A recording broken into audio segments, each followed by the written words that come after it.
Break के बाद स्वागत है आपका। देख रहे हैं आप सी न्यूज़ भारत में गौरी। वक्त है न्यूज़ बुलेटिन का। बुलेटिन में बात होगी बुलंदशहर की, जहां होली को लेकर एक्शन मोड में एफडीए।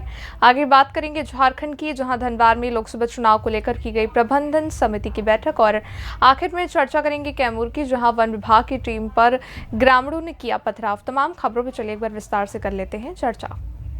खबर बुलंदशहर से है, जहां होली से पहले एफडीए आया एक्शन मोड में। एफडीए ने भारी तादाद में कचरी पापड़ किया बरामद। कचरी को हानिकारक रंगों के इस्तेमाल करके बनाया जा रहा है। वहीं विभाग ने सैंपल जांच के लिए भेजे। बुलंदशहर के सिटी क्षेत्र मोहन कुटी का मामला बताया जा रहा है।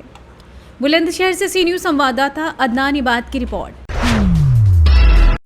खबर दमोह से है, जहां महाविद्यालय बक्सवाहा के एनएसएस के विद्यार्थियों द्वारा इकाई के विशेष शिविर के चौथे ग्राम जुझारपुर में एक प्रभात फेरी निकाली गई। वहीं बौद्धिक कार्यक्रम के अंतर्गत विशिष्ट अतिथि के रूप में आमंत्रित महाविद्यालय के प्राचार्य पुष्पा संवेदी एवं नगर के पत्रकार विनोद कुमार जैन, अभिषेक असाटी, राजू दुबे, अंशुल असाटी, आशीष बडोनिया उपस्थित रहे। छात्र छात्राओं को जागृत करने के लिए पत्रकार विनोद जैन ने कहा कि राष्ट्रीय सेवा योजना का उद्देश्य बच्चों में राष्ट्रीय सेवा व राष्ट्रभक्ति की भावना भरना है। साथ ही उन्होंने छात्र छात्राओं को संबोधित करते हुए कैंप में अलग अलग गतिविधियों के माध्यम से हर दिन नया सीखने की सीख दी। और मंच का सफल संचालन प्रिंसी जैन एवं भूपेंद्र सेन के द्वारा किया गया। इस मौके पर महाविद्यालय का स्टाफ एवं छात्र छात्राएं मुख्य रूप से मौजूद रहे। दमोह से सी न्यूज़ संवाददाता संतोष मोदी की रिपोर्ट।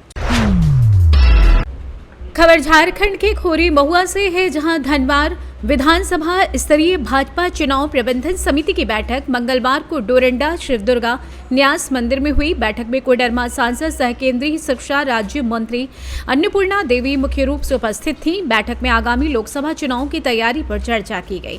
इसके लिए कार्यकर्ताओं को तैयारी में जुट जाने का आह्वान भी किया गया। साथ ही बूथ शक्ति केंद्र स्तर मंडल सम्मेलन और विधानसभा सम्मेलन आयोजित करने का भी निर्णय लिया गया। बैठक में केंद्र सरकार की उपलब्धियों पर भी चर्चा की गई और उपलब्धियों से जनता को अवगत कराने पर जोर दिया गया। बैठक में के पूर्व आईजी सह भाजपा नेता लक्ष्मण सिंह, जिलाध्यक्ष महादेव दुबे, लोकसभा सह संयोजक सह प्रदेश मंत्री दिलीप वर्मा, जिप अध्यक्ष मुनिया देवी, सांसद प्रतिनिधि उदय सिंह, पवन साव, संजय यादव, प्रद्युम्न वर्मा, उषा कुमारी सहित कई लोग बैठक में उपस्थित थे। आइए जानते हैं इस विषय में कोडरमा सांसद सह केंद्रीय शिक्षा राज्य मंत्री अन्नपूर्णा देवी ने क्या कुछ कहा। बैठक इसमें क्या क्या दिशा निर्देश और क्या क्या चर्चा हुई? सबसे पहले तो भारतीय जनता पार्टी के शीर्ष नेतृत्व यानी केंद्र नेतृत्व और राज्य नेतृत्व के प्रति आभार कोडरमा लोकसभा की जनता की ओर से कि उन्होंने दूसरी बार हमें प्रतिनिधित्व करने का अवसर दिया है। और आज राजधनवार विधानसभा के चुनावी प्रबंधन समिति में सभी हमारे ज्येष्ठ श्रेष्ठ सभी कार्यकर्ता उपस्थित थे। उनके द्वारा किस तरह से काम करना है और 2024 का चुनाव जो आदरणीय प्रधानमंत्री जी ने जो लक्ष्य दिया है 400 पार का, तो वो 400 पार कराना है और उसके साथ ही साथ मतों की संख्या में भी इजाफा करना है। तो इस दृष्टि से सभी कार्यकर्ताओं ने एक स्वर से कि भारत अभी 2 महीने का, चूँकि 5वें चरण में होना है, अभी से लेकर देखें तो 2 महीने बच रहे हैं, तो इस 2 महीने कार्यकर्ता ने यह तय किया है, संकल्प लिया है कि हम लोग हर घर में जाएंगे, क्योंकि कोई भी ऐसा घर नहीं जो भारत सरकार की योजना का लाभ न लिया हो। तो यानी लोगों से मिलेंगे, लोगों से बात करेंगे और भारतीय जनता पार्टी के पक्ष में ऐसे ही लोग, पूरा देश का माहौल है तो निश्चित रूप से उसे प्रेरित करेंगे कि 100% मतदान वो करे। इसके लिए उन्हें प्रेरित करना है कि पहले सुबह आके अपना 100% मतदान करें और निश्चित तौर पे बहुत ही अच्छा रहेगा। पूरे झारखंड की बात अगर हम करें तो 14 में 14 सीट भारतीय जनता पार्टी के पक्ष में रहेगा। भारतीय जनता पार्टी और खोरी महुआ से सी न्यूज़ संवाददाता शहबाज आलम की रिपोर्ट। खबर कैमूर से है, जहां पहाड़ी के अहमरा गांव में वन विभाग की जमीन पर कब्जा किया गया है। वहीं जमीन पर अतिक्रमण हटाने गई वन विभाग की टीम पर ग्रामीणों ने पथराव कर घायल कर दिया है। इसके साथ ही 4 वन कर्मियों को भी बंदी बनाया है। वहीं सूचना पर भारी संख्या में पहुंची और वन विभाग की टीम ने इस मामले में अहमरा गाँव के 17 लोगों को गिरफ्तार किया है।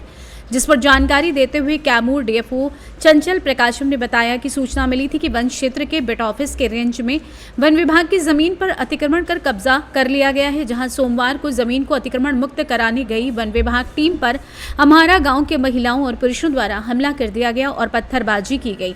इस घटना में कई वन कर्मी घायल हो गए। साथ ही ऐसे करने वाले लोगों को चिन्हित कर गिरफ्तार कर कार्रवाई की जाएगी। आइए इस दौरान उन्होंने क्या और जानकारी दी, जानते हैं। सर, वन भूमि को इंक्रोच किया जा रहा है कुछ। देखिए, कल ऐसा हुआ था कि जो चौधरना हमारा बीट ऑफिस है, वहाँ पे कुछ लोगों के द्वारा अटैक कर दिया गया था। जब इस मामले की पड़ताल की गई तो पता लगा कि अम्हारा गांव में ग्रामीणों के द्वारा वन भूमि को इंक्रोच किया गया है, अतिक्रमित किया गया है। और जब ये लोग उन लोग को हटाने गए और उन लोग से पूछताछ की जा रही थी, तो गांव के सारे महिला और जो पुरुष है सब मिल करके आके और हमारे सब बीट ऑफिस पे अटैक कर दिए। 3-4 जो हमारे वनरक्षी वनपाल हैं उनको वो लोग कब्जे में भी ले लिए थे। फिर यहाँ से पुलिस बल गई और बाकी के हमारे जो फोर्स गए, इसके बाद उनको छुड़ा करके लाया गया। इसमें 10-12 लोगों की गिरफ्तारी भी हुई है, उन्हें पकड़ करके लाया गया है और वन भूमि अतिक्रमण करने के जुर्म में उन्हें जेल भेजा गया है। आगे कार्रवाई क्या की जा रही है? इसके बाद जाके ग्रामीणों के साथ बैठक भी की जाएगी। अगर उनकी कोई समस्या है तो उसको समझा जाएगा, लेकिन इस तरह से वन कर्मियों पर अगर कोई अटैक करता है, आक्रमण करता है, तो इसको फिर सख्ती के साथ लिया जाएगा। कैमूर से सी न्यूज संवाददाता ओम प्रकाश तिवारी की रिपोर्ट। खबर लातेहार से है, जहां प्रमंडलीय आयुक्त बालकिशन मुंडा आगामी लोकसभा आम चुनाव 2024 के दृष्टिगत दिव्यांग एवं वरिष्ठ मतदाताओं के लिए चुनावी प्रक्रिया को सुगम बनाने के निमित्त उन्हें उपलब्ध कराई जाने वाली विभिन्न सुविधाओं का आकलन और मूल्यांकन करने आज लातेहार पहुंचे। आयुक्त ने 73 मनिका एवं 74 लातेहार विधानसभा निर्वाचन क्षेत्रों के विभिन्न मतदान केंद्रों का भ्रमण कर दिव्यांग एवं वरिष्ठ मतदाताओं के लिए की जाने वाली गतिविधियों यथा इनके निबंधन, मतदान दिवस पर परिवहन की सुविधा, मतदान केंद्रों की संरचना, मतदान केंद्रों पर व्हीलचेयर की व्यवस्था, वॉलंटियर की व्यवस्था तथा मतदान केंद्रों पर सुलभ शौचालय, पेयजल, चिकित्सा किट आदि बुनियादी सुविधाओं का आकलन और मूल्यांकन कर रहे हैं। आयुक्त को लातेहार सर्किट हाउस में लातेहार उपायुक्त एवं अन्य अधिकारियों ने स्वागत किया।